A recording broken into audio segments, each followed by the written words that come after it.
صل على سيدنا مولانا محمد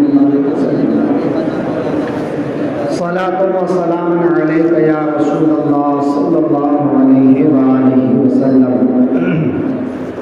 عزیزان محترم، ہم سب آج سیدنا امام حسین رضی اللہ تعالی عنہ اور آپ کے تمام ساتھیوں کی بارگاہ میں خراج عقیدت پیش کرنے کے لیے حاضر ہیں۔ اللہ ہزاروں ہزار رحمتیں نازل فرمائے ان 72 نفوس قدسیہ پر جنہوں نے اپنی جان کی قربانی دے کر دین اور اسلام اور شریعت کی حرمت کی حفاظت کر لیا۔ امام حسین رضی اللہ تعالی عنہ کی شہادت دراصل اسلام کی بقا ہے، شریعت کی بقا ہے، دین مصطفیٰ کی بقا ہے۔ شاعر نے کیا خوب کہا ہے، قتل حسین اصل میں مرگ یزید ہے، قتل حسین اصل میں مرگ یزید ہے، اسلام زندہ ہوتا ہے ہر کربلا کے بعد، اسلام زندہ ہوتا ہے ہر کربلا کے بعد۔ نہ مسجد میں نہ بیت اللہ کی دیواروں کے سائے میں، نہ مسجد میں نہ بیت اللہ کی دیواروں کے سائے میں نماز عشق ادا ہوتی ہے تلواروں کے سائے میں۔ شاہ ہست حسین بادشاہ ہست حسین، شاہ ہست حسین بادشاہ ہست حسین، دی ہست حسین دی پناہ ہست حسین۔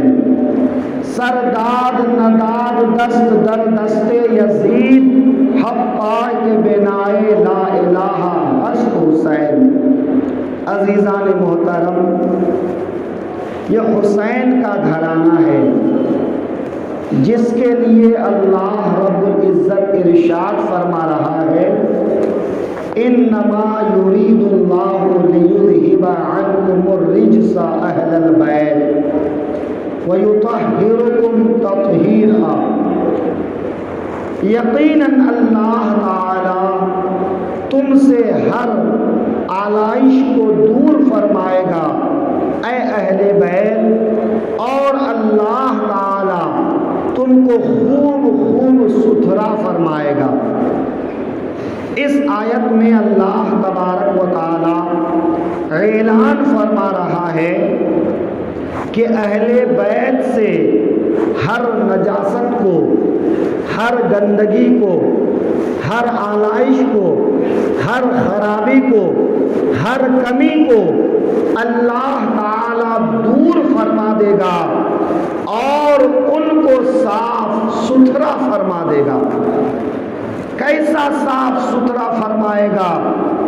تو میرے آقا سرور کون مکان ارشاد فرماتے ہیں، اے میرے کلمہ پڑھنے والوں یاد رکھنا، میرا بیٹا، میری اولاد، خواہ وہ کیسا ہی کیوں نہ ہو، لیکن جب وہ اس دنیا سے دار فانی سے دار بقا کی طرف جائے گا تو وہ اپنے گناہوں سے توبہ کر کے مرے گا۔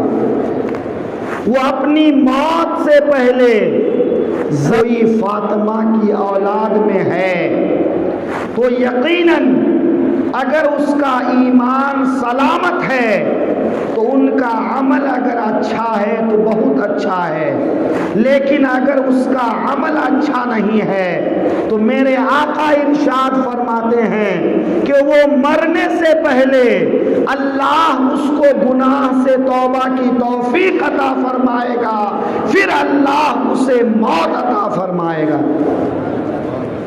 اور میرے آقا ارشاد فرماتے ہیں، التائب من الذنب الذی کمن لا ذنب لہ، گناہوں سے توبہ کرنے والا انسان ایسا ہو جاتا ہے جیسا کہ اس نے گناہ کیا ہی نہیں ہے۔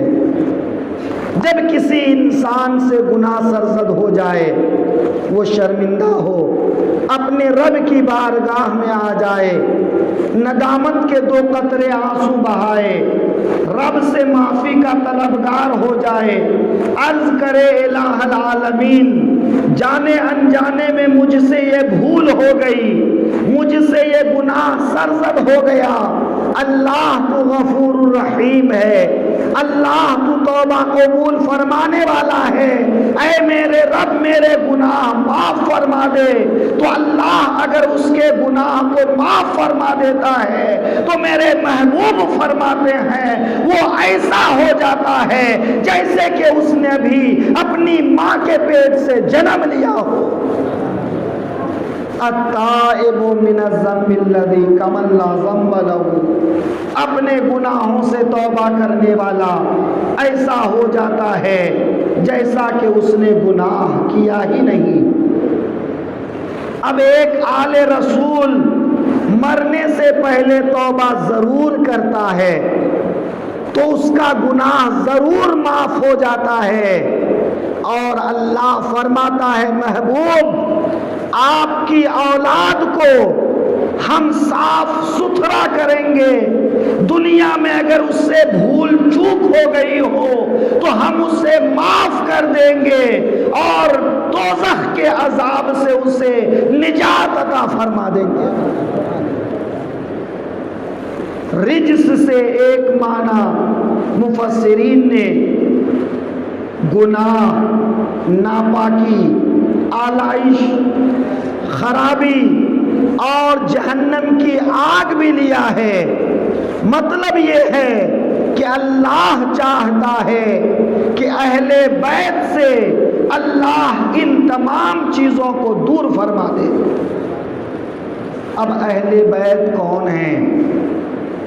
آل رسول کون ہیں؟ تو راجح قول کے مطابق جب یہ آیت نازل ہوئی، آقائے دو عالم صلی اللہ علیہ وسلم نے حضرت علی اور فاطمہ کو سامنے بیٹھایا، حسن و حسین کو گود میں لیا اور اپنی چادر پاک کو یوں پھیلایا اور ان چاروں حضرات کو اپنی چادر کے نیچے کیا اور رب کی بارگاہ میں دعا مانگا، اے الہ العالمین ہؤلاء اہل بیتی، اے اللہ جن اہل بیت کو تو پاک فرمانے کا اعلان فرما رہا ہے، تیرا محبوب محمد مصطفیٰ کہتا ہے کہ وہ اہل بیت یہ چاروں ہیں، وہ اہل بیت علی ہیں، وہ اہل بیت فاطمہ ہیں، وہ اہل بیت حسن ہیں، وہ اہل بیت حسین ہیں، اور میرے آقا ارشاد فرماتے ہیں اے اللہ فاطمہ کو شیطان کے شر سے حفاظت میں رکھنا اور فاطمہ کی اولاد کو ہمیشہ ہمیشہ کے لیے شیطان کے شر سے محفوظ رکھنا۔ نتیجہ یہ نکلا کہ قیامت تک جو علی اور فاطمہ کا بیٹا ہوگا اللہ اسے صاف ستھرا فرمائے گا، اللہ اسے پاک فرمائے گا، اللہ اسے ہر آلائش سے دور کر دے گا، اللہ اسے جہنم سے محفوظ رکھے گا۔ آقائے دو عالم صلی اللہ علیہ وسلم اس آیت کے نازل ہونے کے بعد 40 دن تک جب نماز پڑھنے کے لیے جاتے ہیں تو فجر سے پہلے حضرت فاطمہ کے گھر سے سامنے سے گزرتے ہیں، اور جب فاطمہ کے دروازے پر پہنچتے ہیں تو ارشاد فرماتے ہیں اے اہل بیت الصلاۃ الصلاۃ الصلاۃ، اے اہل بیت نماز کا وقت ہو گیا ہے، نماز کے لیے اٹھ جاؤ۔ مسلسل 40 دنوں تک میرے آقا صلی اللہ علیہ وسلم نے حضرت فاطمہ کے دروازے جا کر اس طرح سے اعلان فرمایا اور دنیا والوں کو بتایا، اے لوگوں، جن اہل بیت کو اللہ صاف ستھرا فرمانا چاہتا ہے وہ اہل بیت علی کا گھرانہ ہے، وہ اہل بیت فاطمہ کا گھرانہ ہے۔ آقائے دو عالم صلی اللہ علیہ وسلم نے نبوت کا اعلان فرمایا، اطراف و اکناف میں یہ چرچا ہونے لگا اور آقائے دو عالم نے اعلان فرمایا، آج روئے زمین پر اللہ کا دین صرف دین اسلام ہے، دین اسلام کے سوا کوئی دین نہیں ہے۔ جب میرے آقا نے یہ اعلان فرمایا تو یہود و نصارہ بھی اس بات کو سنے۔ نجران کے نصارہ حضور کی بارگاہ میں آئے اور حضور سے بحث و مباحثہ کرنے لگے، مناظرہ کرنے لگے۔ بات یہاں تک بڑھ گئی کہ صلح صفائی کی کوئی صورت نظر نہیں آئی، تو آقا کریم صلی اللہ علیہ وسلم کی بارگاہ میں اللہ نے جبریل امین کو بھیجا اور ارشاد فرمایا، جبرائیل ان نجران والے نصرانیوں سے محبوب دو عالم کو کہنے کے لیے کہو کہ اے نصرانیوں، اگر تم میری بات نہیں مانتے ہو کہ میں سچا رسول ہوں تو آؤ، تم اپنے بیٹوں کو لے آؤ، ہم اپنے بیٹوں کو لاتے ہیں، تم اپنے گھر کی عورتوں کو لے آؤ، ہم اپنی خواتین کو لے آتے ہیں، تم خود بھی آؤ، ہم خود بھی آتے ہیں، پھر ہم دعا کرتے ہیں اور جو ہم میں سے جھوٹا ہو اس جھوٹے پر اللہ کی لعنت ڈالتے ہیں۔ اللہ نے ارشاد فرمایا، قل تعالوا ندعو ابناءنا وابناءکم ونساءنا ونساءکم وانفسنا وانفسکم ثم نبتہل۔ تم اپنے بیٹوں کو لاؤ، ہم اپنے بیٹوں کو لاتے ہیں، تم اپنی عورتوں کو لاؤ، ہم اپنی عورتوں کو لاتے ہیں، پھر ہم اللہ کی بارگاہ میں دعا کرتے ہیں، مباہلہ کرتے ہیں۔ آقائے دو عالم نے نصرانیوں سے کہا، آؤ مباہلہ کرتے ہیں۔ نصرانیوں نے کہا، ہم اپنے بڑے عالم سے مشورہ کر لیں۔ ان کا سب سے بڑا عالم عاقب نام کا تھا، اس سے مشورہ کیا تو عاقب نے کہا، اے نصرانیوں، تم یہ بات جان چکے ہو کہ یہ رسول برحق ہیں، لہذا ان کے ساتھ مباہلہ مت کرو۔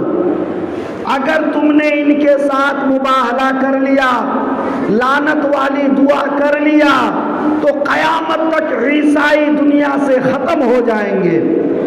حالانکہ تم جانتے ہو، پہچانتے ہو کہ یہ اللہ کے سچے رسول ہیں۔ قرآن پاک میں آیا ہے، یعرفونہ کما یعرفون ابناءہم۔ یہود و نصارہ اللہ کے حبیب کو ایسے پہچانتے ہیں جیسا کہ وہ اپنے بیٹوں کو پہچانتے ہیں۔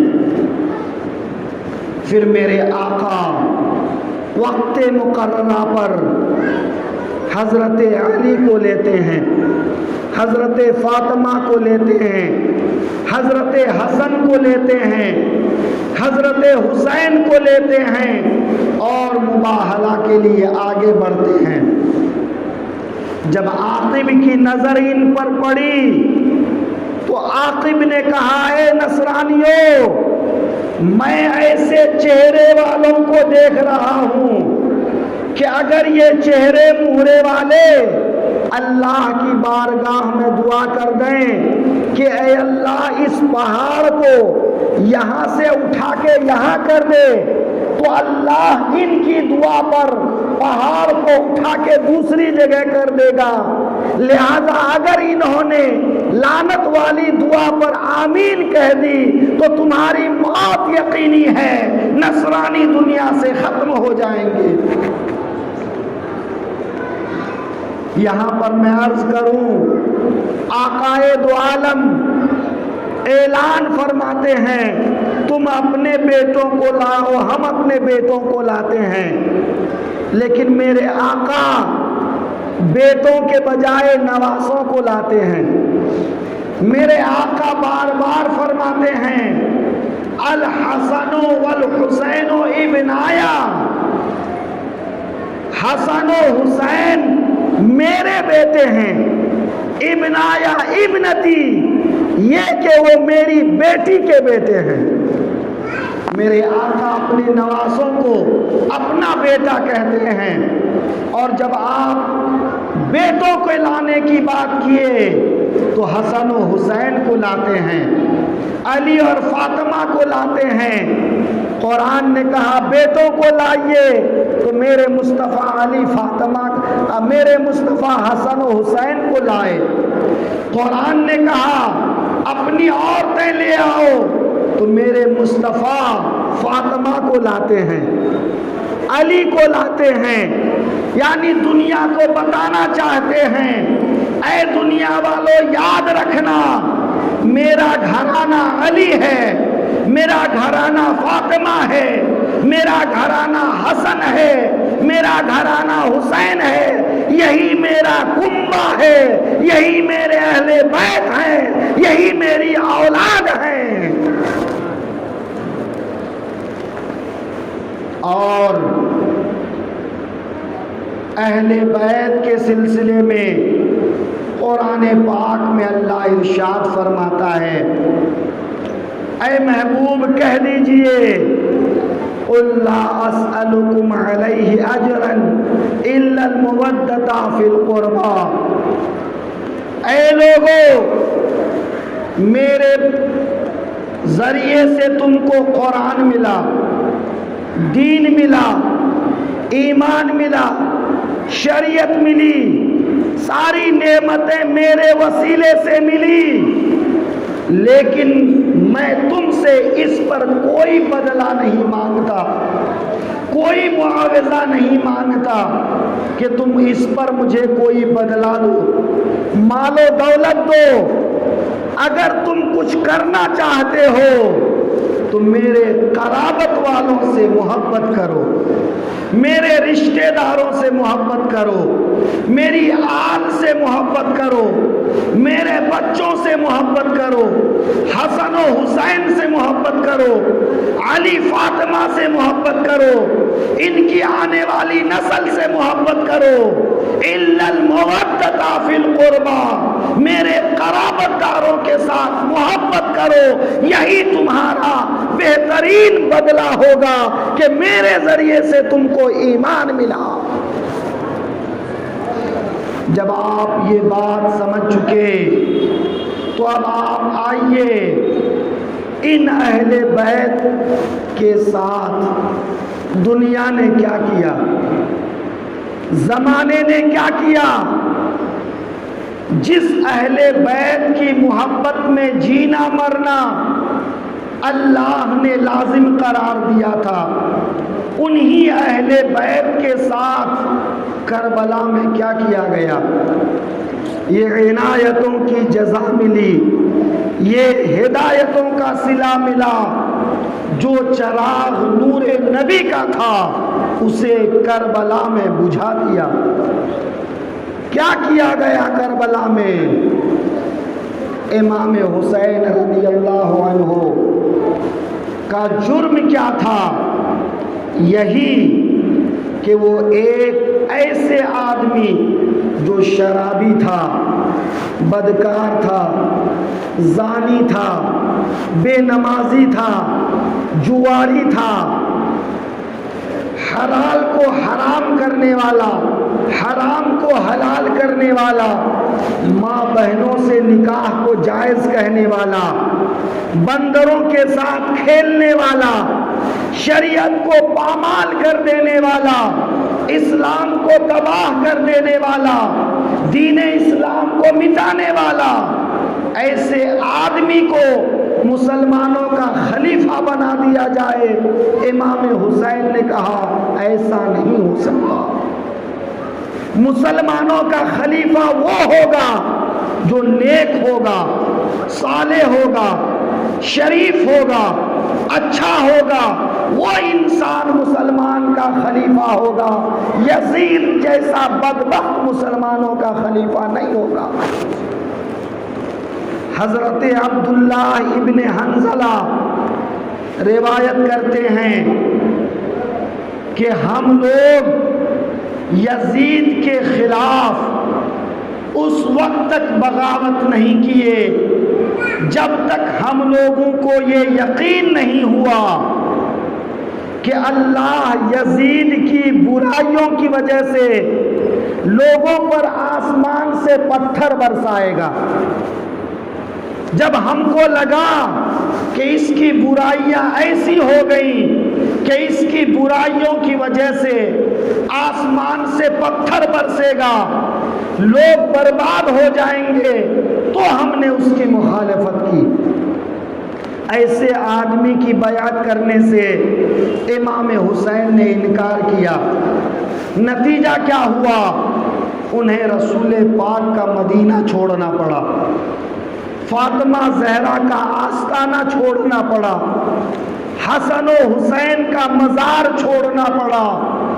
مدینہ طیبہ کی وہ مقدس زمین، جس زمین کے باشندوں کے لیے میرے آقا نے فرمایا جو مدینے کے باشندے کو ڈرائے وہ مجھ میں سے نہیں ہے، جو وحشت میں مبتلا کرے وہ مجھ میں سے نہیں ہے، جو مدینے کے باشندوں کو اذیت پہنچائے وہ مجھ میں سے نہیں ہے۔ اور میرے حسین صرف مدینے کے باشندے نہیں ہیں بلکہ میرے حسین سرکار دو جہاں کے نواسے ہیں، رسول اللہ کے گھر والے ہیں، رسول دو عالم کے اہل بیت ہیں۔ یہ وہ حسین ہیں جن کو رسول پاک نے کندھے پہ بٹھایا، جن کو رسول پاک نے سینے پہ سلایا، جن کے لیے رسول پاک نے سجدہ لمبا فرما دیا، جن کے لیے رسول پاک نے خطبہ روک کے گود میں اٹھایا۔ یہ وہ حسین جن کی پیشانی کو رسول اللہ نے بوسہ دیا، یہ وہ حسین جن کے گلے کو رسول اللہ نے بوسہ دیا، یہ وہ حسین جن کی پرورش رسول اللہ نے کی، یہ وہ حسین جن کو گود میں اٹھائے اللہ کی بارگاہ میں دعا کرتے ہیں، اے اللہ میں ان حسن و حسین سے محبت کرتا ہوں، اے اللہ تو بھی ان سے محبت فرما، اور اے اللہ جو ان حسن و حسین سے محبت کرے ان سے بھی محبت فرما۔ میرے مصطفیٰ صرف خود محبت نہیں کرتے ہیں، اللہ کو محبت کرنے کو عرض کرتے ہیں۔ اور یہی نہیں، جو حسن و حسین سے قیامت تک محبت کریں، میرے محبوب فرماتے ہیں اے اللہ ان حسنیوں سے محبت فرما، ان حسینیوں سے محبت فرما، حسین والوں سے محبت فرما۔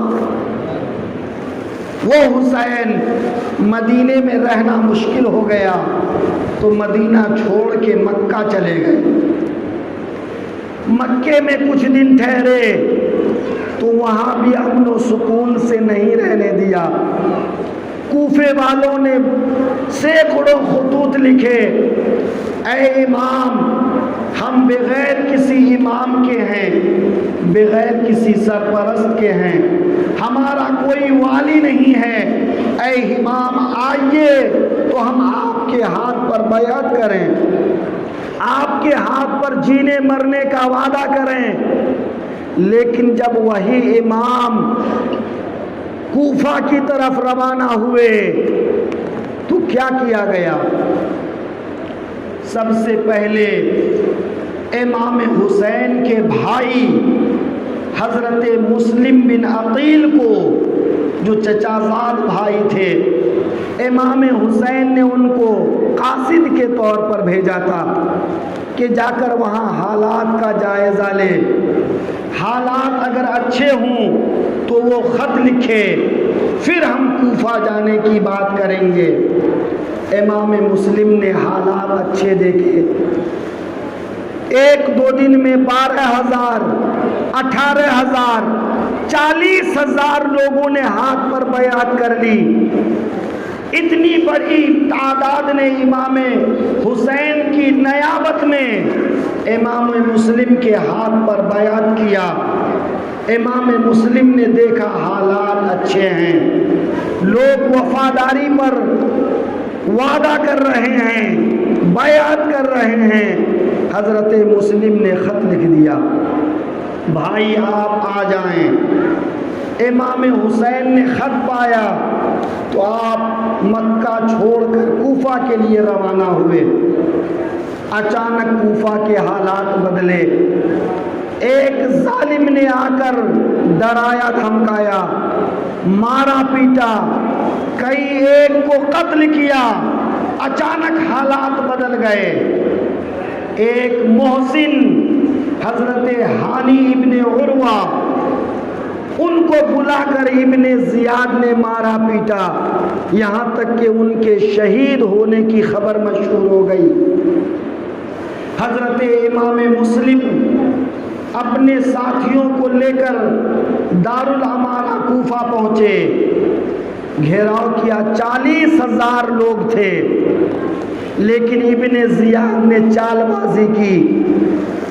جو بڑے بڑے سرداروں کو قید کر کے رکھا تھا ان سے کہا جاؤ اپنے اپنے لوگوں کو سمجھاؤ کہ اپنے اوپر رحم کرو، بیوی بچوں پہ رحم کرو، تمہارے بچے یتیم ہو جائیں گے، عورتیں بیوہ ہو جائیں گی، مال لوٹ لیے جائیں گے، تمہارے سردار مار دیے جائیں گے، تم سب قتل کیے جاؤ گے۔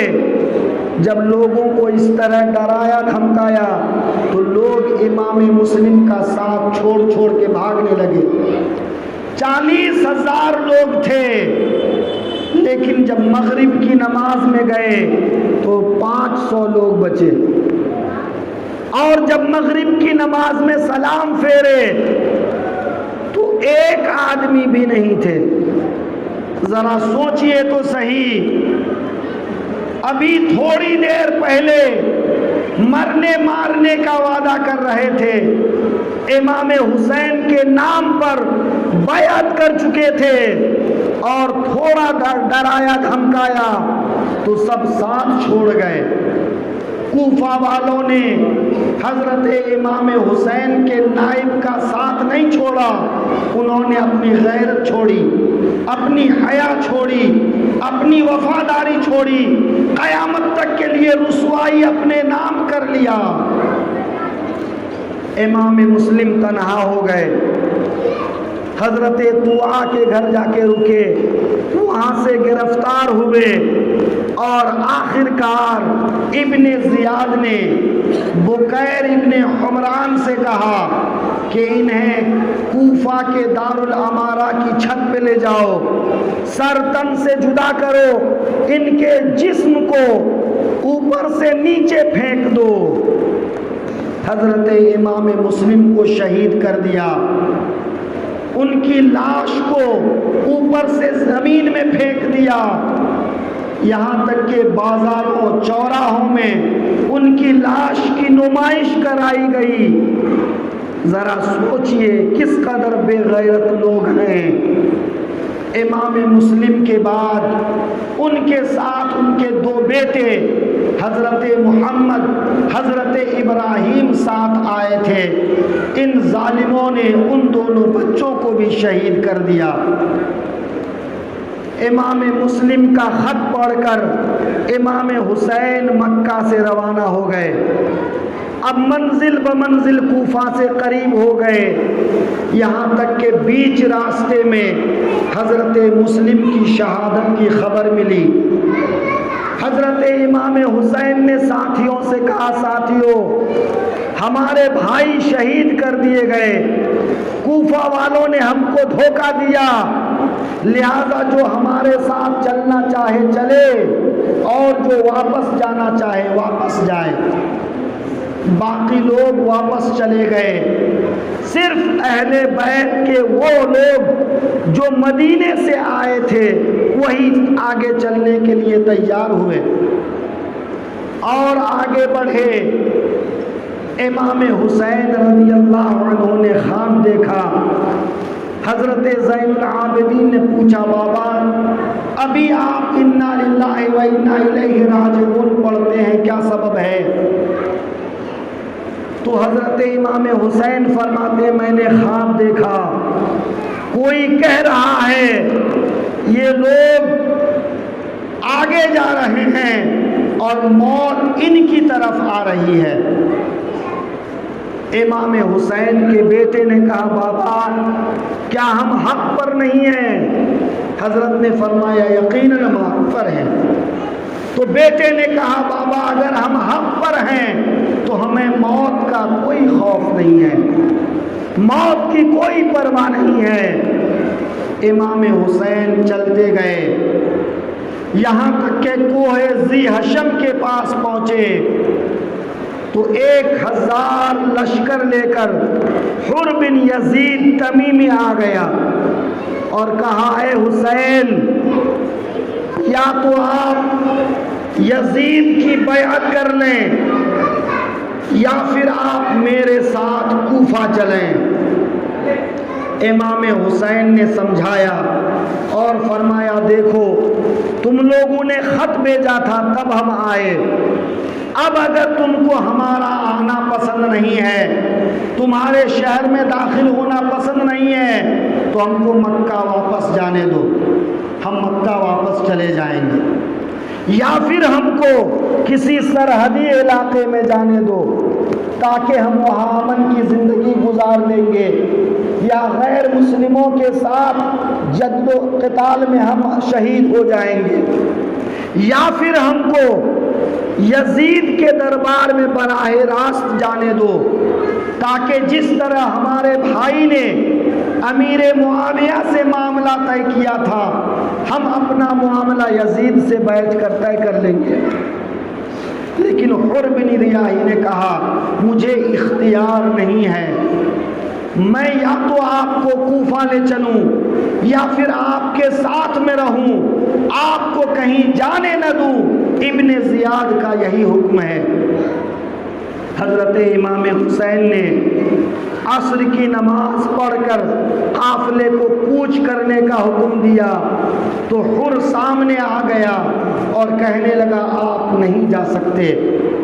امام حسین نے کہا، چلو نہ ہم مکہ جاتے ہیں نہ کوفہ جاتے ہیں، بیچ کا راستہ اختیار کرتے ہیں۔ امام حسین قادسیہ کے بائیں جانب ہو کر چلنے لگے، چلتے رہے یہاں تک کہ ایک جگہ پر ابن زیاد کا قاصد آ گیا اور حر نے امام حسین سے کہا، اے حسین آپ یہاں سے آگے نہیں جا سکتے، ابن زیاد کا حکم ہے کہ میں آپ کو ایسی جگہ ٹھہراؤں جہاں سایہ دار درخت نہ ہو، چٹیل میدان ہو، وہاں آب و گیاہ نہ ہو، ایسی جگہ پر آپ کو رکاؤں۔ امام حسین رضی اللہ عنہ نے پوچھا، یہ کون سی جگہ ہے؟ لوگوں نے بتایا اسے نینوا کہتے ہیں۔ امام حسین نے فرمایا اس کا کوئی اور بھی نام ہے؟ لوگوں نے بتایا اسے کربلا بھی کہتے ہیں۔ تو امام حسین ایک سخت آہ بھرتے ہیں اور فرماتے ہیں، یہی زمین کرب و بلا ہے جہاں سے کرب و بلا کی بو آتی ہے، یہاں ہمارے اونٹ بیٹھائے جائیں گے، یہاں ہمارے سامان اتریں گے اور یہاں ہماری لاشیں گریں گی۔ امام حسین کو پہلے سے معلوم ہے کہ کربلا ہماری شہادت گاہ ہے، علی کے گھرانے کو معلوم ہے مسلمانوں کو معلوم ہے کہ کربلا وہ جگہ ہے جو امام حسین کی شہادت گاہ ہے۔ امام حسین نے کہا ساتھیوں یہاں سامان رکھ دو، خیمے لگوا دیے۔ محرم کی دوسری تاریخ تھی۔ عمرو بن سعد جو رائے کا گورنر تھا، آج کا تہران ایران کا جو دارالسلطنت ہے، اس زمانے میں اس کو رائے کہا جاتا تھا، وہاں کا گورنر تھا۔ وہ علاقہ بڑا سرسبز و شاداب تھا۔ عمرو بن سعد 4000 لشکر لے کر ایران کی طرف آ رہا تھا کہ ابن زیاد نے بلا کر کہا پہلے امام حسین کا معاملہ حل کرو پھر تم رائے کو جانا۔ عمرو بن سعد ابن ابی وقاص کا بیٹا تھا، عشرہ مبشرہ کا بیٹا تھا۔ اس نے کہا اے ابن زیاد، حسین کے مقابلے میں کسی اور کو بھیجو، لیکن ابن زیاد نے مجبور کیا۔ عمرو بن سعد نے دنیا کی لالچ میں آ کر امام حسین سے لڑنے کو ترجیح دیا۔ 4000 کا لشکر لے کر وہ کربلا پہنچا، پھر پیچھے لشکر بھیجتے گئے، یہاں تک کہ 22000 کا لشکر پہنچ گیا۔ امام حسین کے اوپر 7 محرم کو پانی بند کر دیا گیا۔ 9 محرم الحرام کو شام کے وقت جنگ کا اعلان کر دیا گیا۔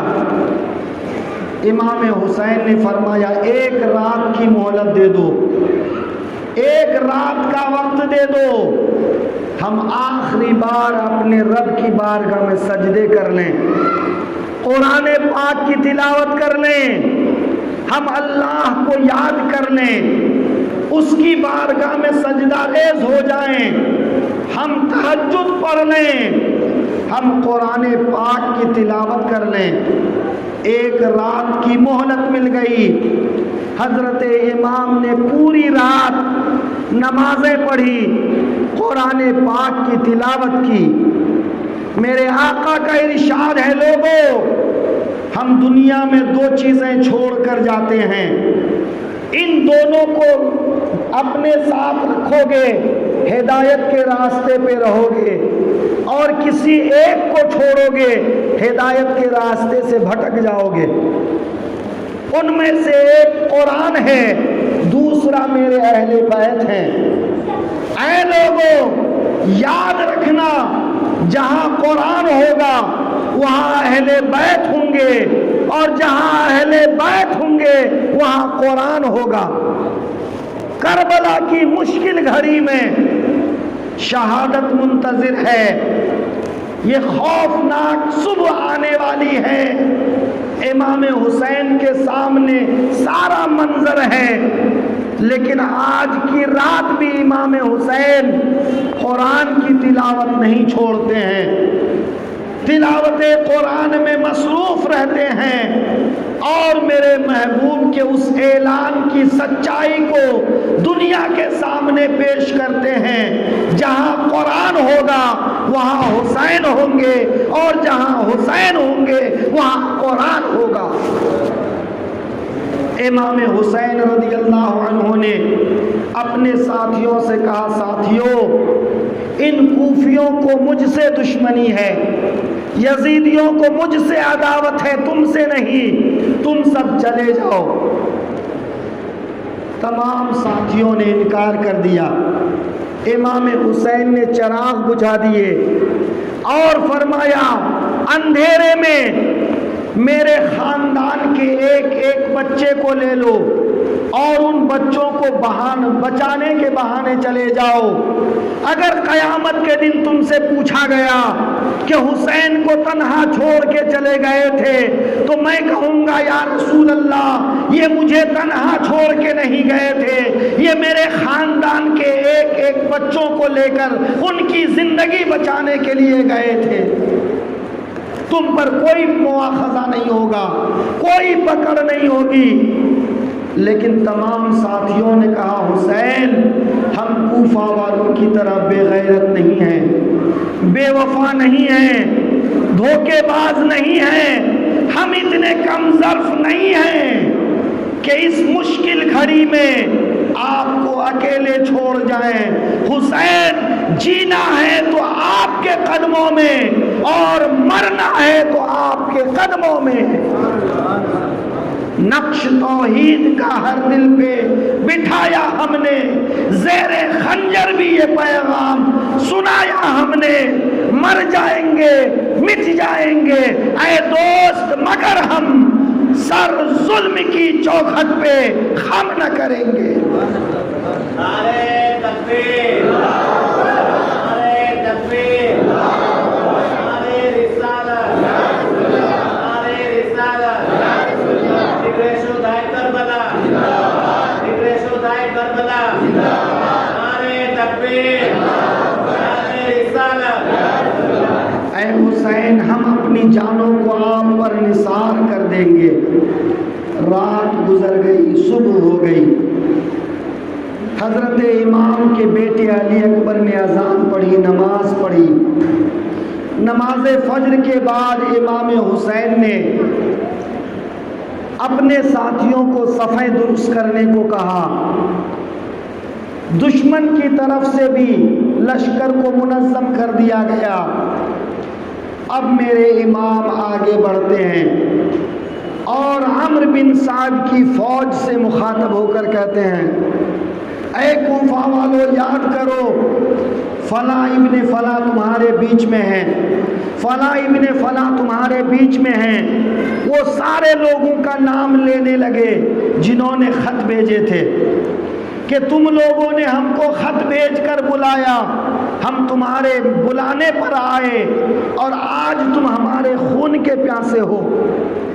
اگر تم کو ہمارا یہاں آنا پسند نہیں تو تمہارے سامنے 3 باتیں پیش کرتے ہیں، یا تو ہم کو مکہ واپس جانے دو، یا ہم کو سرحدی علاقے میں جانے دو، یا ہم کو ابن یزید کے پاس دمشق جانے دو۔ فوج نے انکار کر دیا۔ امام حسین نے اپنا مقام و مرتبہ بتایا، اے لوگوں سنو، تم جانتے ہو میں کون ہوں۔ اس روئے زمین پر رسول کا نواسا، نبی کا نواسا میرے علاوہ اور کوئی نہیں ہے، نہ مسلمانوں میں ہے نہ اور کسی قوم میں ہے۔ کوئی ایسا نہیں جو میرے علاوہ نبی کا نواسا موجود ہو۔ میرے بارے میں میرے آقا نے فرمایا یہ جنتی جوانوں کا سردار ہے۔ میری محبت تم پر فرض کی گئی ہے، پھر اس کے باوجود تم میرا خون کیوں بہانا چاہتے ہو؟ میرے بچوں کو کیوں شہید کرنا چاہتے ہو؟ چمنستان زہرا کو کیوں اجاڑنا چاہتے ہو؟ فاطمہ کے گھر کے چراغ کو کیوں بجھانا چاہتے ہو؟ ذرا ہوش کے ناخن لو۔ تم نے 3 دن سے پانی بند کیا ہے، تم نے ظلم و ستم کیا ہے، اب بھی آنکھیں کھولو اور میری قتل سے باز آ جاؤ۔ امام حسین نے ایک لمبی تقریر کی، لیکن ان ظالموں پر اس کا کچھ اثر نہیں ہوا۔ پھول کی پتی سے کٹ سکتا ہے ہیرے کا جگر، پھول کی پتی سے کٹ سکتا ہے ہیرے کا جگر، مرد نادا پر کلام نرم و نازک بے اثر، مرد نادا پر کلام نرم و نازک بے اثر۔ امام حسین کی بات نے کوئی اثر نہیں کیا۔ اس کے برخلاف عمرو بن سعد نے پکار کر کہا یا تو ابن زیاد کے ہاتھ میں بیعت کر لو، غلاموں کی طرح ابن زیاد کے پاس میں چلو اور وہ تم کو سزا دے تو اس کو لائق ہے۔ امام حسین نے کہا اگر بیعت کرنا تھا تو رسول پاک کا مدینہ نہیں چھوڑتا، بیعت کرنا تھا تو حرم خدا کو نہیں چھوڑتا، بیعت ہی کرنا تھا تو اپنے بچوں کو اتنی تکلیف میں نہیں ڈالتا۔ اے ظالموں، پھر تم کو جو کرنا ہے کرو۔ خر بن ریاحی جس نے امام حسین کو کوہ ذی حشم سے گھیر کر کربلا لایا تھا، اس نے عمرو بن سعد سے کہا، اے عمرو بن سعد، کیا تم واقعی ان کے ساتھ لڑائی کرو گے؟ عمرو نے کہا، تمہارا حاکم یہی کہتا ہے۔ حر کانپنے لگا۔ اس کے قبیلے کے ایک آدمی نے پوچھا، ہے حر، جب بھی کوفہ میں کوئی پوچھتا سب سے بڑا بہادر کون ہے تو میں تیرا نام لیتا، لیکن آج تیرے بدن پہ کپ کپی ہے، تیرا چہرہ پھیکا پڑ گیا ہے، تیری ایسی حالت کیوں ہے؟ تو حر نے کہا، یقیناً کل کا معاملہ اور تھا، آج کا معاملہ اور ہے۔ آج کی جنگ اپنی آخرت سے جنگ ہے، آج کی جنگ آل رسول سے جنگ ہے، آج کی جنگ فاطمہ کے لال کے ساتھ جنگ ہے، آج کی جنگ جنت اور جہنم کے بیچ میں ہے۔ میرے ایک طرف جہنم ہے، ایک طرف جنت ہے، میں جنت ہی کو جاؤں گا۔ امام حسین نے گھوڑے کو ایڑ لگایا، حضرت حر نے گھوڑے کو ایڑ لگایا اور امام حسین کے قدموں میں پہنچ گئے۔ ندامت کے ساتھ آنکھیں جھکا لی، عرض کیا، اے حسین، میں بڑا خطا کار ہوں، میں نے ہی آپ کو یہاں تک لانے میں مجبور کیا، اے حسین میری خطا معاف کیجئے، مجھے نہیں معلوم تھا یہ لوگ اس حد تک جائیں گے، میں نے جو صلح کی بات کی تھی اس پر راضی ہو جائیں گے، لیکن یہ کسی بات پر راضی نہیں، حسین مجھے معاف کیجئے۔ امام حسین نے فرمایا، اے حر، تیری ماں نے تیرا نام حر رکھا ہے اور حر کے معنی آزاد ہے، تو یقیناً جہنم سے آزاد ہے۔ امام حسین نے صرف معاف نہیں کیا بلکہ جنت کی بشارت دے دی۔ کون امام حسین؟ وہ امام حسین جو مالک جنت کا نواسا ہے۔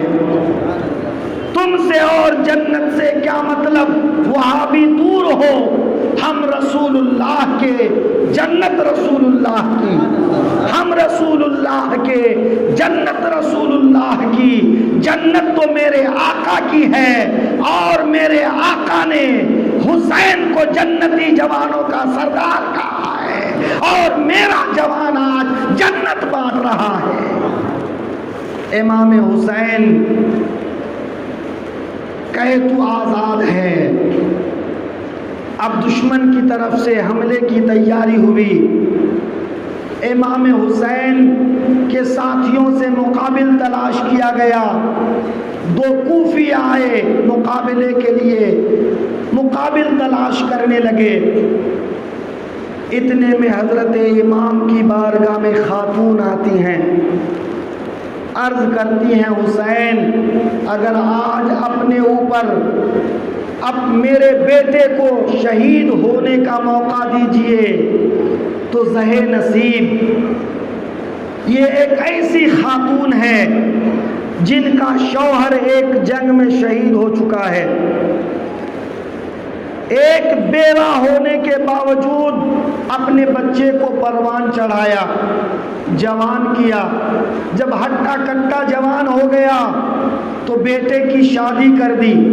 ابھی 17 دن گزرے ہیں، شادی کے 17 دن گزرے ہیں۔ ماں اپنے بیٹے کے پاس آتی ہیں، بیٹے کے دامن کو پکڑتی ہیں اور کہتی ہیں، بیٹا آج میں کچھ تم سے مانگوں تو مجھے دے گا؟ سعادت مند بیٹے نے کہا، ماں کبھی میں نے آپ کو نہ نہیں کہا ہے، مانگیے تو کیا مانگ رہی ہیں آپ؟ ماں نے کہا، بیٹا مجھے معلوم ہے، نئی شادی ہوئی ہے، جوانی کی امنگیں ہیں، تیری بھی خواہشات ہیں، لیکن بیٹا آج فاطمہ کا لال مصیبت میں ہے، علی کا دلارا مصیبت میں ہے، نبی کا شہزادہ مصیبت میں ہے۔ بیٹا کیا آج تو حسین کے قدموں پر اپنی جان نثار کرنے کو تیار ہے کہ اپنی جان کا نذرانہ اپنی ماں کی جھولی میں ڈال سکتا ہے تاکہ قیامت کے دن رب کی بارگاہ میں کہہ سکوں یا رسول اللہ میرے پاس یہی ایک جوان تھا جو میں نے آپ کے نواسے پر قربان کر دیا. یا رسول اللہ اگر اس ایک بیٹے نہیں ہزاروں بیٹے ہوتے تو آپ کے نواسے پہ قربان کر دیتی. حضرت وہب کلبی نے کہا، ان کا نام وہب کلبی یا عبداللہ ابن وہب کلبی دونوں آیا ہے. انہوں نے کہا ماں جہاں تک میری بات ہے تو میں راضی ہوں، لیکن نئی نویلی دلہن ہے ذرا اس سے بھی تو پوچھ لوں. نئی نویلی دلہن سے ماں کی بات ظاہر کی. سعادت مند بیوی نے کہا اے میرے خاوند میں آپ کو اس سعادت سے محروم نہیں رکھ سکتی، لیکن ایک بات ہے جس کا آپ کو وعدہ کرنا ہے. اگر آپ وعدہ کر لیں تو میں رضامند ہوں. حضرت عبداللہ کی بیوی نے کہا بتاؤ وہ کون سی بات ہے، کس بات کا وعدہ لینا چاہتی ہو؟ بیوی نے کہا میرے شوہر جب آپ شہید ہو کر فاطمہ زہرا کے ہاتھوں جام کوثر پیئیں گے، جب آپ شہیدوں کے ساتھ جنت میں جائیں گے تو مجھ غریب کو آپ نہیں بھولیں گے، مجھے ساتھ لیے بغیر آپ جنت میں نہیں جائیں گے. یہ ایسا سوال تھا جس کا جواب وہ نہیں دے سکتے تھے. ماں کو ساتھ میں لیا، بیوی کو ساتھ میں لیا، امام حسین کی خدمت میں آ گئے. اے حسین میری بیوی نے آپ پر مر مٹنے کے لیے ایک شرط رکھ دی ہے. امام حسین پوچھتے ہیں اس کی شرط کیا ہے؟ حضرت عبداللہ کہتے ہیں حسین انہوں نے شرط رکھا ہے کہ جب میں جنت میں جاؤں تو اسے ساتھ میں لے جاؤں. امام حسین نے فرمایا جاؤ وعدہ کر لو، وعدہ کر لو. حسین ضمانت دیتا ہے جب تو حسینیوں کے قافلے کے ساتھ جنت میں جائے گا، حسین کے پیچھے پیچھے جنت میں جائے گا تو یہ سعادت مند بیوی بھی تیرے ساتھ جنت میں جائے گی. حضرت عبداللہ بن وہب میدان جنگ میں گئے اور بہادری کے ساتھ لڑے، بہت سے دشمنوں کو جہنم میں پہنچایا اور کئی ایک کو زخمی کیا. جب اپنے شوہر کو اس طرح جوش و جمع مردی کے ساتھ لڑتے دیکھی، بیوی نے ایک لکڑی اٹھایا اور میدان کی طرف بھاگی. حضرت عبداللہ بن وہب لوٹے، بیوی کو خیمے میں لانے کی کوشش کی لیکن بیوی مانتی نہیں تھی. حضرت حسین نے فرمایا بیوی تم پر جنگ فرض نہیں ہے، اے بیوی تو خیمے میں آ جا. امام حسین کی بات سن کر لوٹ آئیں. حضرت عبداللہ دوبارہ میدان جنگ میں گئے، بہت سے کوفیوں کو جہنم میں پہنچایا. کوفیوں نے چاروں طرف سے گھیر لیا اور حضرت عبداللہ کو شہید کر دیا. امام حسین نے حضرت عبداللہ کی لاش کو لا کر ماں کے سامنے رکھا. بوڑھی خاتون نے شہید جوان بیٹے کی لاش کو اپنے سینے سے لگایا، سر پہ بوسہ دیا اور ہمت و استقامت کے ساتھ پڑھا انا للہ و انا الیہ راجعون. اے بیٹے تیری ماں گواہ ہے کہ تو نے آج کے دن حسین پہ اپنے آپ کو نچھاور کر دیا ہے.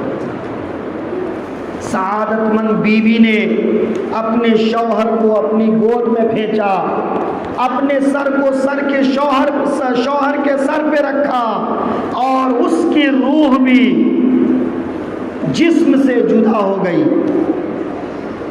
اس طرح حضرت حر میدان میں گئے، انہوں نے داد شجاعت دی، دشمنوں کو مارا، کئی ایک کو جہنم میں پہنچایا اور حضرت حر کو چاروں طرف سے گھیر کر کوفیوں نے شہید کیا. حضرت زہیر ابن قین حضرت زہیر ابن قین رضی اللہ عنہ جب امام حسین کوفہ کی طرف آ رہے تھے، مقام زرود میں ایک کنویں کے پاس انہوں نے خیمہ لگایا تھا، کچھ دوری پر امام حسین کا خیمہ تھا۔ امام حسین نے قاصد بھیجا، جاؤ زہیر سے کہو کہ حسین ملنا چاہتے ہیں۔ زہیر ابن قین آل رسول سے زیادہ محبت نہیں رکھتا تھا، اس نے آنے سے انکار کر دیا۔ اس کی بیوی نے سمجھایا، زہیر آل رسول بلا رہے ہیں، فاطمہ زہرا کے بیٹے بلا رہے ہیں، علی کے دلارے بلا رہے ہیں، یہ کیا بات ہے کہ تم ان کے پاس جانے سے انکار کرو؟ اے زہیر جاؤ ان کی بات سنو۔ جب بیوی نے سمجھایا تو امام حسین کی بارگاہ میں پہنچے۔ امام حسین نے بہت ساری باتیں کی اور باتوں باتوں میں کہا، زہیر تم کو یاد ہے جنگ بلنجر میں فتح ملی تھی، بہت سارا غنیمت کا مال ملا تھا، سلمان فارسی نے تم سے کہا تھا اے زہیر آج کی فتح اور مال غنیمت کو پا کر کتنا خوش ہوئے؟ تم نے کہا تھا میں بہت خوش ہوں۔ تو حضرت سلمان فارسی نے کہا تھا، زہیر جس دن حسین ابن علی کی رفاقت میں ان کے دشمنوں سے لڑو گے، ان پر اپنی جان نچھاور کرو گے تو آج سے زیادہ خوشی ملے گی۔ اے زہیر آج سے زیادہ خوشی ملے گی۔ حضرت امام حسین نے فرمایا، زہیر کیا تم کو وہ بات یاد ہے؟ حضرت زہیر کو بات یاد آ گئی، کہا ہاں حسین مجھے یاد ہے، حضرت سلمان فارسی نے ایسا کہا تھا۔ اپنے خیمے میں گئے، بیوی سے کہا اگر تم چاہو تو طلاق لے لو، اپنے بھائی کے ساتھ اپنے گھر چلے جاؤ، یا پھر میری بیوہ کے طور پر اپنی زندگی بسر کرو۔ اپنے ساتھیوں سے کہا، ساتھیوں یہ ہماری آخری ملاقات ہے، جو چاہے میرے ساتھ جائے اور جو چاہے اپنے گھر کو لوٹ جائے، اب میں حسین کے ساتھ جاتا ہوں، میرا جینا مرنا حسین کے ساتھ میں ہے۔ حضرت زہیر ابن قین آگے بڑھے، امام حسین کے ساتھ ہو لیے۔ یہ زہیر ابن قین میدان کربلا میں دشمنوں کے ساتھ لڑے اور پوری بہادری کے ساتھ لڑتے ہوئے حضرت امام حسین پر اپنی جان کی قربانی پیش کر دیے۔ اس طرح سے وہ تمام لوگ جو اہل بیت کے علاوہ تھے، سبوں نے امام حسین پر اپنی جانوں کی قربانی دے دی۔ ان جانثاروں وفاداروں کا کمال یہ ہے کہ جب تک کوئی بھی وفادار زندہ رہا، اہل بیت رسول کے کسی آدمی کو ایک خراش تک نہیں آنے دیا، ایک تیر نہیں لگنے دیا۔ حالانکہ دشمنوں نے تیر کی بارش کی، دشمنوں نے للکارا، دشمنوں نے ایک ساتھ حملے کیے، طرح طرح سے حملے کیے، لیکن کسی ہاشمی جوان کو، کسی اہل بیت کے جوان کو ایک خراش تک نہیں آئی۔ ہر آنے والے تیر کو، ہر آنے والے وار کو ان وفاداروں نے اپنے سینے پہ لیا، لیکن آل محمد کی حفاظت کرتے رہے۔ آل محمد کی حفاظت میں سبوں نے اپنی جان کی قربانی دے دی۔ اب صرف آل رسول بچ گئے۔ آل رسول میں حضرت علی کے 5 بیٹے، حضرت امام حسین کے علاوہ حضرت علی کے 5 بیٹے۔ ایک حضرت عباس کا بیان آپ کے سامنے بار بار ہوتا ہے، لیکن حضرت عباس کے 4 بھائی اور بھی تھے۔ حضرت علی کے کل 6 بیٹے امام حسین کو لے کر میدان کربلا میں شہید ہوئے۔ امام حسن کے 4 بیٹے حضرت قاسم کا نام آتا ہے، باقی اور بیٹوں کا نام نہیں آتا ہے، لیکن میدان کربلا میں امام حسن کے 4 بیٹے شہید ہوئے، امام حسین کے 2 بیٹے شہید ہوئے، حضرت عقیل کے 4 بیٹے، ایک بیٹے حضرت مسلم کوفہ میں پہلے شہید ہو چکے تھے، حضرت مسلم کے 3 بھائی میدان کربلا میں شہید ہوئے، امام مسلم کے 2 بیٹے کوفہ میں شہید ہو چکے تھے، ایک بیٹا عبداللہ بن مسلم کربلا میں شہید ہوئے، حضرت جعفر طیار کے 2 پوتے، حضرت علی کے نواسے، حضرت زینب کے بیٹے، حضرت حسین کے بھانجے اون و محمد شہید ہوئے۔ اگر اس جنگ میں کسی کا سب سے بڑا نقصان ہوا ہے تو علی بن ابی طالب کا نقصان ہوا ہے۔ وہ 8-10 سال کا لڑکا جب رسول اللہ کے ہاتھ پہ ہاتھ دے کر اسلام کی بیعت کیا، جینے مرنے کی بیعت کیا، اسلام کی حفاظت کی ذمہ داری لیا، علی بن ابی طالب نے جس دن اسلام قبول کیا، میرے مصطفیٰ نے پوچھا علی میرے لیے کیا کیا کر سکتے ہو، میرے لیے کیا کیا کر سکتے ہو؟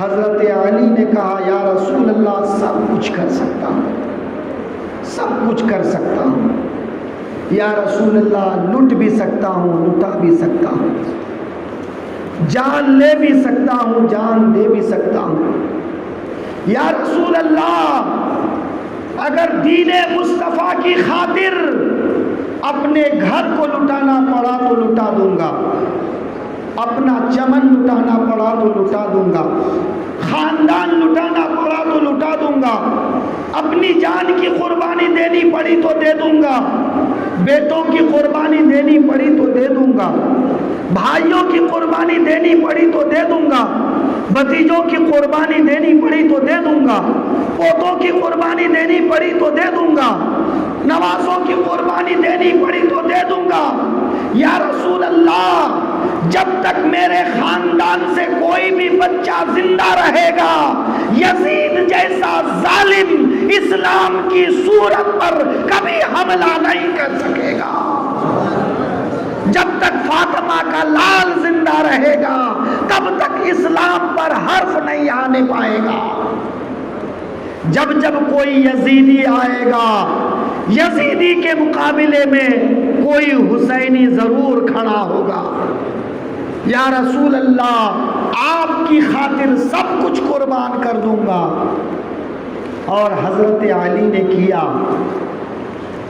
امام حسین میرے آقا کی گود میں ہیں،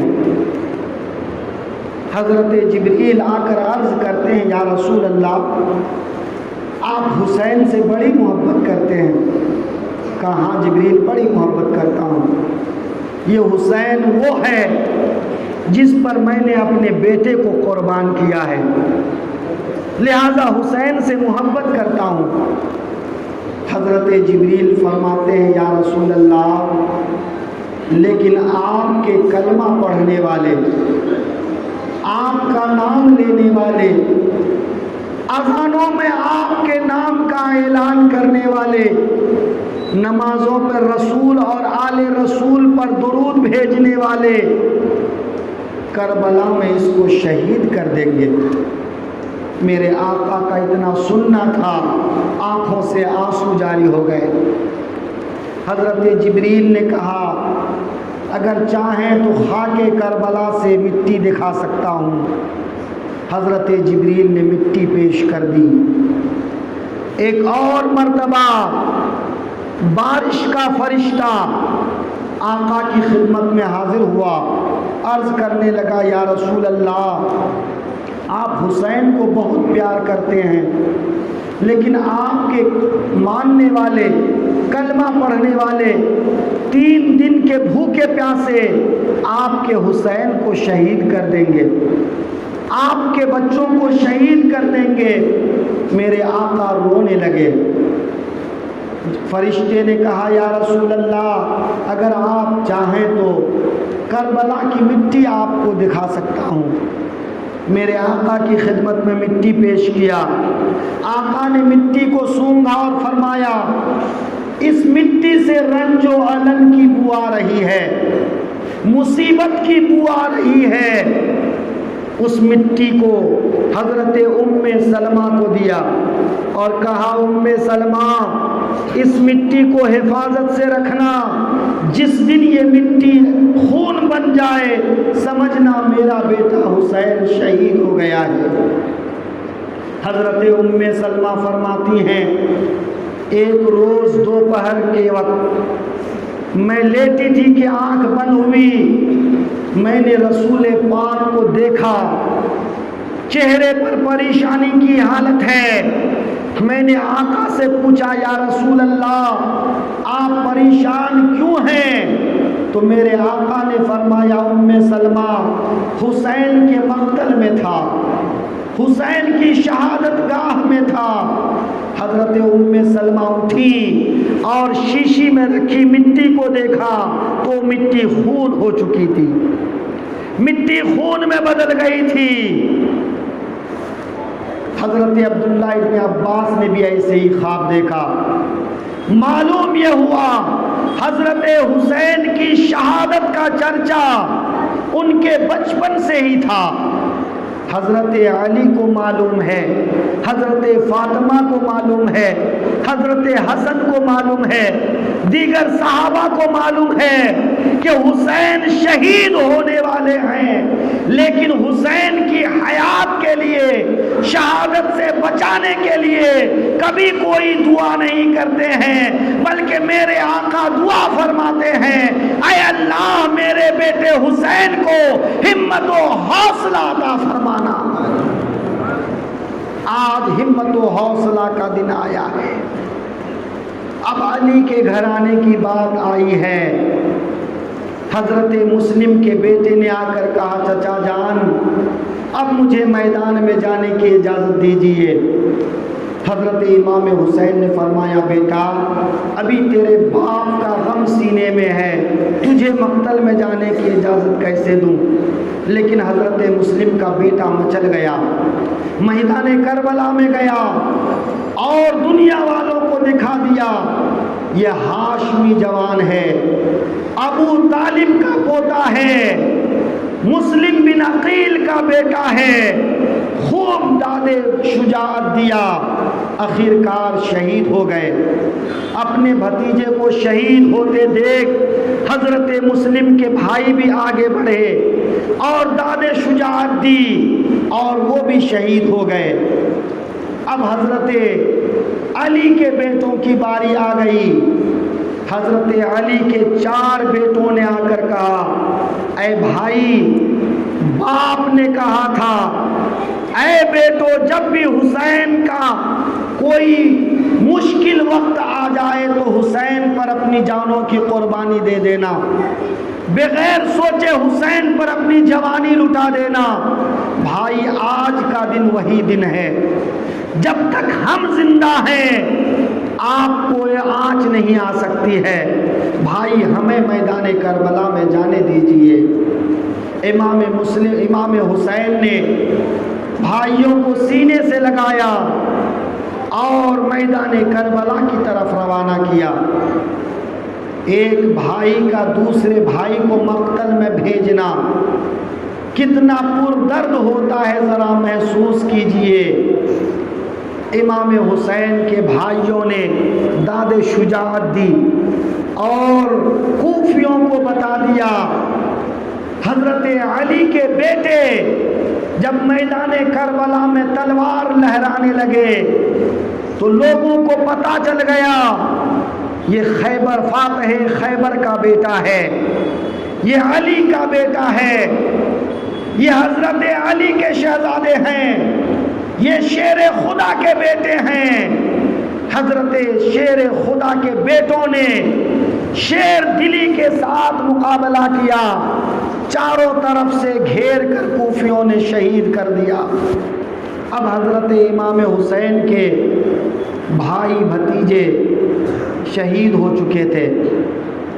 حضرت زینب جو حسین کی حقیقی بہن ہیں، علی و فاطمہ کی بیٹی ہیں، عبداللہ بن جعفر کی بیوی ہیں، اپنے دو ننھے بچوں کو ساتھ میں لے کر، اون و محمد کو ساتھ میں لے کر آگے آتی ہیں۔ بھائی، میں نے علی اصغر اور علی اکبر کا صدقہ اتارنے کے لیے اون و محمد کو دولہا بنایا ہے۔ آج میرے بچوں کی شادی کا دن ہے، بھائی میرے بچوں کے سر پہ اپنا ہاتھ رکھیے اور دونوں بچوں کو کربلا کے میدان میں جانے کی اجازت دیجیے۔ حضرت امام حسین نے کہا زینب ایسا نہ کرو، ایسی قیامت نہ ڈھاؤ کہ اپنے سامنے اپنے بھانجوں کی کٹی پھٹی لاشیں دیکھوں۔ اے زینب ایسا مت کرو، ابھی ان بچوں کا میدان میں جانے کا دن نہیں آیا ہے، ابھی تو ان کے کھیلنے کودنے کے دن ہیں۔ اے زینب انہیں بھیڑیوں کے سامنے مت بھیجو، جہاں جانے والا واپس نہیں آتا ہے، ایسے ظالموں کے سامنے انہیں مت بھیجو۔ حضرت زینب حضرت حسین کے دامن کو پکڑ کر مچل جاتی ہے، بھائی اس سعادت سے مجھے محروم نہ کیجیے، شہید کی ماں بننے سے مجھے محروم نہ کیجیے۔ اگر کل بروز محشر ماں نے پوچھ لیا زینب، جب میرے علی اکبر شہید ہو رہے تھے، علی اصغر شہید ہو رہے تھے، میرے قاسم کی جوانی لٹ رہی تھی، میرے بیٹے شہید ہو رہے تھے، زینب تو کہاں تھی؟ کل میں اپنی ماں کے سامنے شرمندہ نہ ہو جاؤں۔ بھائی مجھے اپنے بھتیجوں کی طرف سے اپنے بیٹوں کا صدقہ اتار لینے دیجیے۔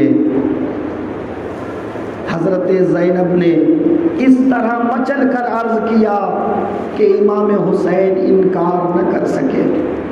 کہا زینب جیسی تیری مرضی۔ دونوں شہزادوں کے سر پہ ہاتھ رکھا، کہا بیٹو خدا حافظ، تمہارے نانا کے پاس جا رہے ہو، تم اپنے نانا کے پاس جا رہے ہو، بیٹے خدا حافظ۔ حضرت زینب دونوں بیٹوں کو لے کر خیمے میں گئی، خواتین کو سلام عرض کیا۔ خواتین نے حضرت زینب کے بیٹوں پہ ہاتھ رکھا اور دونوں شہزادوں کو گھوڑے پہ سوار کیا، میدان کربلا کی طرف بھیجا۔ کوفیوں کا ہی بیان ہے کہ جب حضرت زینب کے دونوں ننھے منھے شہزادے میدان کربلا میں چھوٹی چھوٹی تلواریں لہراتے ہوئے آگے بڑھے تو ایسا لگ رہا تھا کہ چاند کا دو ٹکڑا ہو گیا ہے، ایک ٹکڑا ادھر ہے اور ایک ٹکڑا ادھر ہے، کوئی چاند کا ٹکڑا زمین پر اتر آیا ہے۔ ننھی سی آواز میں کہا اے عمرو بن سعد بھیجو، علی کے نواسوں کے مقابلے میں جسے بھیجنا چاہتے بھیجو، تمہیں ابھی معلوم ہو جائے گا کہ ہماری رگوں میں حیدر کرار کا خون ہے، شیر خدا کا خون ہے۔ اللہ اکبر! مگر علی کے ان نواسوں کے مقابلے میں کون آتا؟ حضرت عون و محمد نے آگے بڑھ کر عمرو بن سعد کی فوج پہ حملہ کیا، یہاں تک کہ عمرو بن سعد کی فوج میں سے بہت سے مارے گئے، بہت سے زخمی ہوئے اور چاروں طرف سے ان شہزادوں کو گھیر لیا اور انہیں شہید کر دیا۔ شہزادوں نے پکارا یا اماں ادرکنی، اے میرے ماموں جان ہماری خبر لیجئے۔ حضرت حسین دوڑتے ہوئے گئے، کٹی پھٹی لاشوں کو اپنی چادر میں اٹھایا اور حضرت زینب کی جھولی میں ڈال دیا۔ کہا زینب تیری یہی خواہش تھی، لے اپنے چاند کو دیکھ لے، اپنے دولہوں کو دیکھ لے، ان کے چہروں پہ کیسے غازہ ملا ہے ذرا دیکھ لے۔ تیرے دولہوں نے جام شہادت نوش کر لیا ہے دیکھ لے۔ حضرت زینب نے دونوں شہزادے کو سینے سے لگایا، ماتھے کو چوما اور انا للہ و انا الیہ راجعون پڑھا۔ حضرت امام حسین کے لیے بڑا صبر آزما تھا، بڑا مشکل وقت تھا۔ اتنے میں حضرت قاسم آگے آئے، چچا جان اب مجھے میدان کربلا میں جانے دیجئے، ان دشمنوں کے سامنے جانے دیجئے، میں دکھاتا ہوں بہادری کیا ہوتی ہے، شجاعت کسے کہتے ہیں، حسین کے گھر والے کیسے ہوتے ہیں۔ حضرت قاسم امام حسن کے بیٹے ہیں۔ حضرت قاسم کی نسبت امام حسین کی بیٹی حضرت سکینہ سے ہوئی ہے۔ حضرت امام حسین نے فرمایا بھتیجے نہیں، قاسم تم کو ان بھیڑیوں کے آگے نہیں بھیج سکتا۔ حضرت قاسم نے اپنے بازو سے ایک تعویذ کھولا اور اسے پڑھا تو وہ تعویذ کیا ایک رقعہ تھا، ایک خط تھا جو امام حسن نے آخری وقت دیا تھا۔ اس میں لکھا تھا بیٹا قاسم، جب میرے بھائی حسین پر کوئی مشکل وقت آ جائے تو ایسے مشکل گھڑی میں میرے بھائی کو تنہا نہ چھوڑنا، میرے بھائی پر اپنی جان کو نچھاور کر دینا۔ حضرت قاسم نے پڑھا اور چچا کی طرف بڑھا دیا۔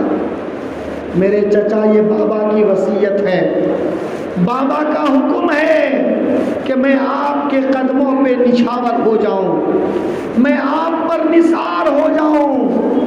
حضرت قاسم نے جب وہ تعویذ دکھایا، حضرت حسین نے کہا بیٹا ٹھیک ہے، جاؤ اپنی پھوپھی کو سلام کہہ لو، خواتین کو سلام کہہ لو۔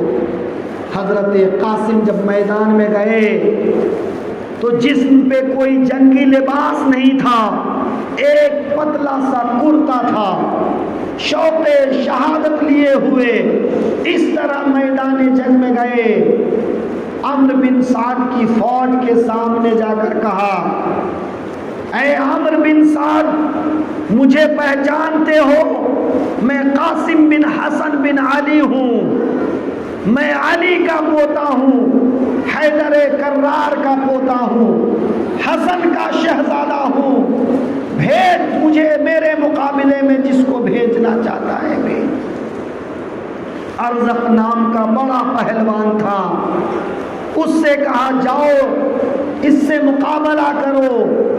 ارزق نے غرور اور تکبر میں بھرے انداز میں کہا اے عمرو بن سعد تیرا دماغ خراب ہو گیا ہے کہ میرے جیسا نامی گرامی پہلوان ایک بچے سے مقابلہ کرے گا۔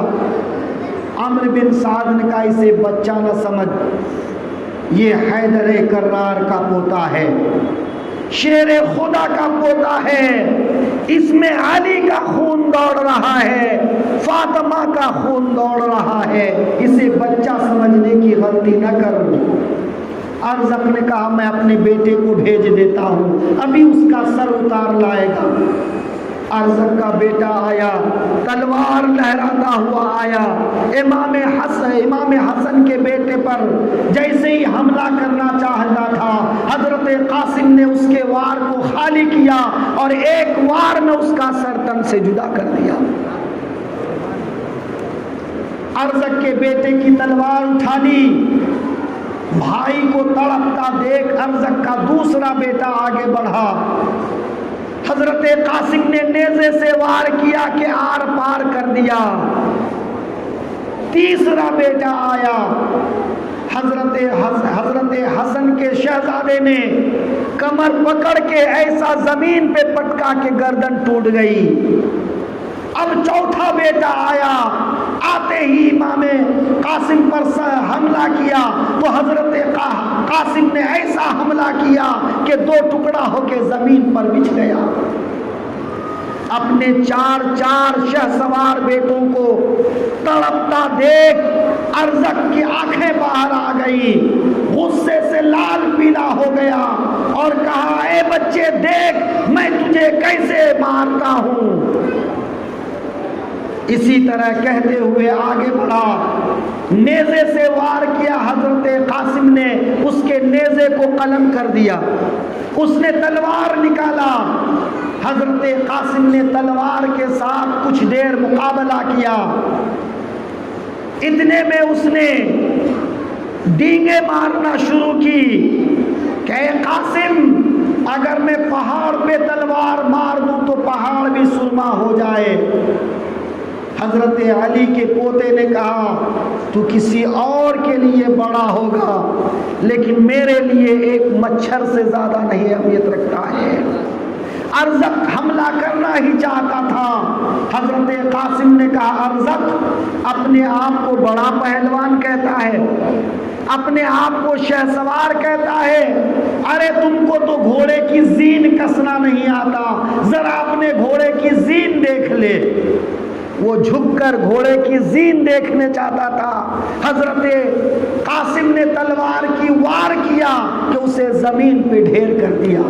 نعرہ تکبیر، نعرہ تکبیر، نعرہ رسالت، نعرہ رسالت، ذکر شہدائے کربلا، ذکر شہدائے کربلا، نعرہ تکبیر، نعرہ رسالت۔ حضرت قاسم کو اس طرح دیکھ حضرت قاسم لوٹ آئے اپنے چچا کے پاس، کہا چچا چند قطرے پانی کے مل جاتے تو ان دشمنوں کو نیست و نابود کر دیتا۔ حضرت قاسم کے چہرے سے گرد و غبار ہٹایا، پیشانی کو بوسہ دیا، کہا بھتیجے اب جام کوثر سے سیراب ہونے کا وقت آ گیا ہے، میری ماں فاطمہ زہرا انتظار میں ہے، نانی خدیجۃ الکبریٰ انتظار میں ہے، نانا محمد عربی انتظار میں ہے، علی فاتح خیبر انتظار میں ہے، جا بیٹے ان کا انتظار ختم کرا۔ حضرت علی کے شہزادے حضرت قاسم لوٹ کر میدان میں گئے، عمرو بن سعد دیکھ چکا تھا، اس نے کہا تنہا اس سے مقابلہ نہ کرو، 1000 کے لشکر کو بھیجا کہ چاروں طرف سے گھیر کر اس پر حملہ کرو۔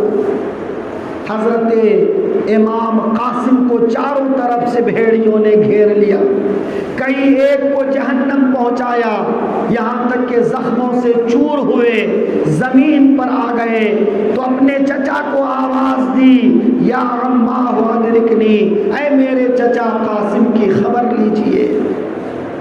حضرت امام حسین گھوڑا دوڑاتے گئے، حضرت قاسم کو اپنی گود میں سر رکھا، حضرت قاسم نے آنکھیں کھولی، مسکرا کر چچا کے چہرے کو دیکھا اور اپنی آنکھیں ہمیشہ کے لیے بند کر لی۔ حضرت امام حسین کے بڑے بیٹے حضرت علی اکبر آئے، کہا چچا بابا جان اب مجھے میدان میں جانے دیجئے۔ حضرت علی اکبر کو بڑے لاڈ سے پروان چڑھایا تھا، کبھی اس کو کسی بات کے لیے انکار نہیں کیا تھا، آج مانگ رہا ہے تو کیا مانگ رہا ہے؟ اللہ اکبر، آج بیٹے نے اگر باپ سے مانگا تو کیا مانگا؟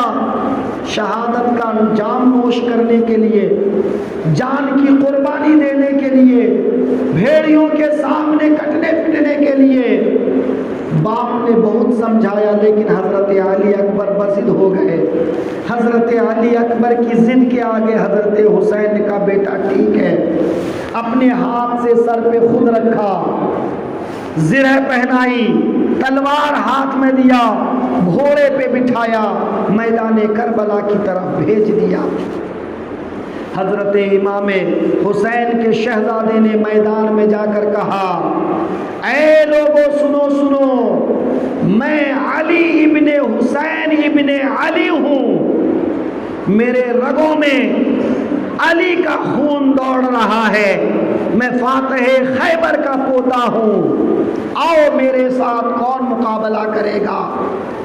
دشمن کی فوج نے حضرت قاسم کی بہادری دیکھی تھی، اب کسی میں حضرت حسین کے بیٹے سے مقابلے کی ہمت نہیں تھی۔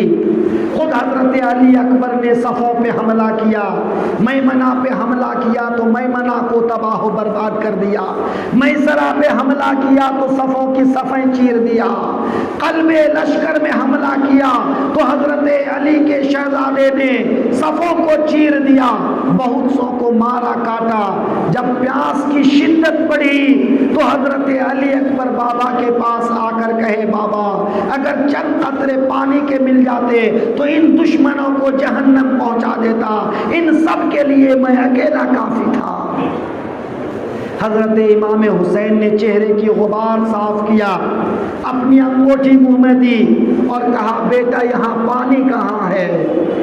حضرت علی اکبر نے باپ کی انگوٹھی منہ پہ رکھا، ذرا تسکین ہوئی، میدان کربلا کی طرف لوٹے تو طارق نام کے ایک نامی گرامی پہلوان آئے اور حضرت علی اکبر سے مقابلہ کرنا چاہا، لیکن ایک ہی نیزے میں وہ فنا کے گھاٹ اتر گیا۔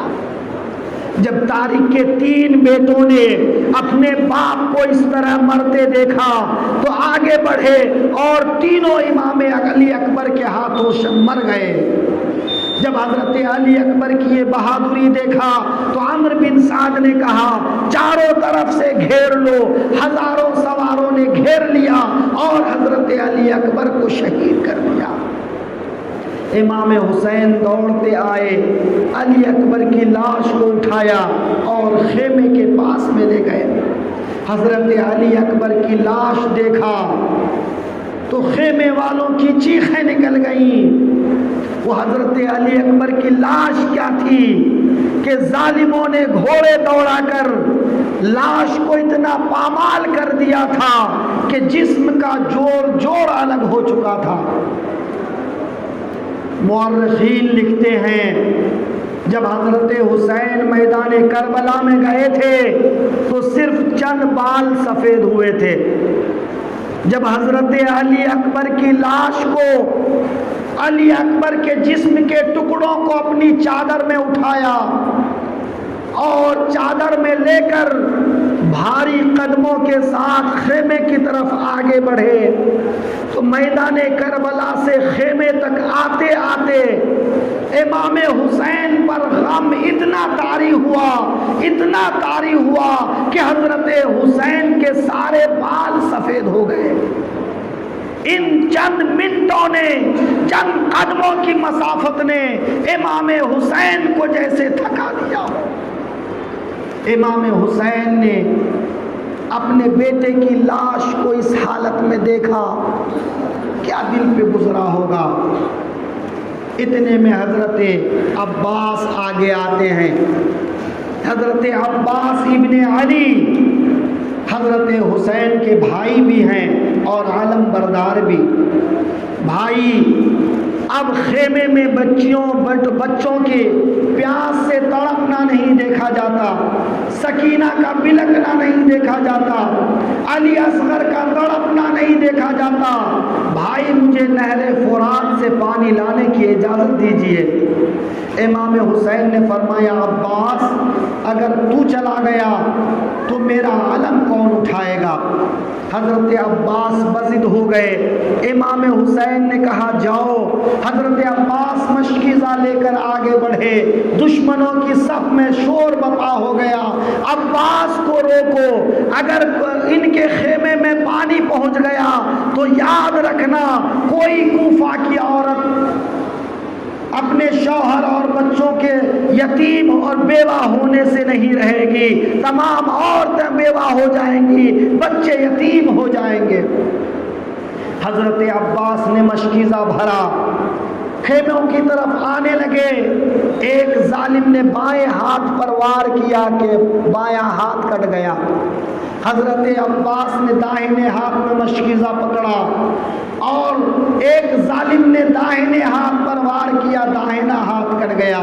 حضرت عباس نے دانت سے مشکیزہ پکڑا، لیکن شمر نے چلا کر کہا مشکیزہ کا پانی بہا دو۔ ایک ظالم نے ایسا تیر مارا کہ مشکیزہ کا پورا پانی بہہ گیا۔